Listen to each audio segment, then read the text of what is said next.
babe, nag-aya na naman si Dudong mag-food trip dito sa Chinatown and i-rate ko yung mga food natin dito and kung magkano nga ba talaga ang magagastos, bibigyan ko na rin kayo ng idea. So dito nga kami nag-park sa Lucky Chinatown para malapit-lapit lang yung aming mga lakbayin papunta sa mga pupuntahan namin. Hanap namin yung Dongbei. Yung unang pupuntahan namin. Daddy nagsisearch. Chai dumplings. Ang best dito Yung kung mga chai pupuntahan namin. Per time bumili from there, okay lang. Yun. And pumila natin si Dudong dito sa Dongbei Dumpling. Ayan. And may nakita ako dito sa gilid na prutasan. Mangustin. Gusto ko sanang bumili kasi hindi ako nakabili.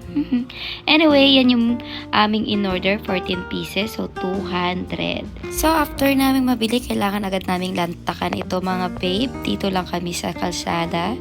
Tabing kalsada actually. And, ayan, nakala ko nga fried pero steam pala. Nilagay ko na lahat ng sauce. Ang medyo hindi ko lang bet sa sauce ay kulang siya sa asim. Mas more on sa maalat siya. Okay sana yung dumpling pero not nice yung sauce. And next stop namin itong sugar cane na famous to sa Vietnam and famous na din dito. Ayan, yung juice, very natural.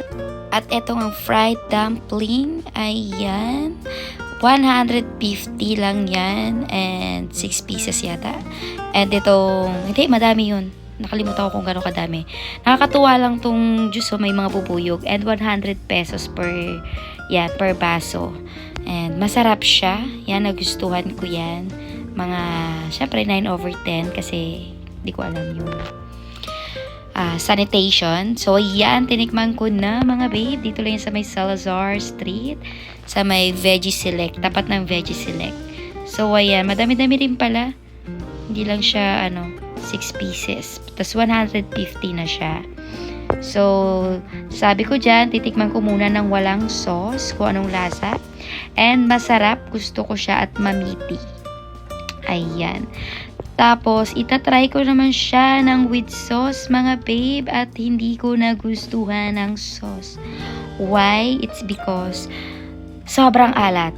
Yung alat niya is 70%. Ganon. So, inuwi na lang namin yan. And ito, bumili kami ng tart at 320 yung 6 pieces. And masarap siya mga babe. Ito nagustuhan namin ni Dudong. Gusto niya din yan. And ayan dyan, tinikman ko nga. And ang aking verdict nga dyan ay hindi gaanong matamis. Masarap siya. So next stop namin, dito naman kami sa may lumpiang sariwa. Oo mga babe, ang pangit na ba't ganito boses ko. Pero yan, masarap yan. Nagustuhan namin to ni Dudong. Gusto niya din to. And ako yung first bite, sabi ko dyan sa kanya. And after nyan, siya. Yan. Kaya yan, ang isa sa mga gusto namin. And ang presyo nito is 100 lang. O, diba? 100 makakain ka na yan. Not bad, mga babe. And yun lang. Finish na. Tapos na. Yun lang yung napili namin kainan. Yung ano yun? Ano yung puna natin? Yung parang steam. Yun, yung Dongbei. Tapos, dumiretso kami dun sa may Veggie select. yun, Veggie Select na ito. Yung sugar cane. Tapos, yung fried xiaolong bao. Tapos, large to. Tapos, lumpia. Yun. Lumpia ang sariwa. And busog na kami. Busog na kami. Ito yung namin. Ang plan ko na lang bumili ng mga fruits. Kasi may nakita akong mangustin. Mas maganda pumunta dito ng weekdays. Tuesday kami pumunta. Ito, Daddy? Ito?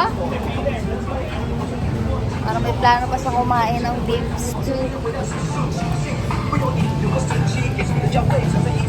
So, habang pabalik sa parking, naghahanap si Dudong ng kanyang beef stew or beef pares kasi pampakompleto daw sana ng kanyang food trip dito sa Chinatown pero wala kaming mahanap.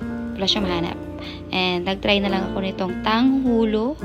And akala ko hindi siya masarap pero surprisingly masarap pala siya ha. Malambot yung parang niluto yung strawberry, yung fruits. And ako kumain ng strawberry, yung orange kay Dudong. And the rest ako na lahat kumain. And masarap siya.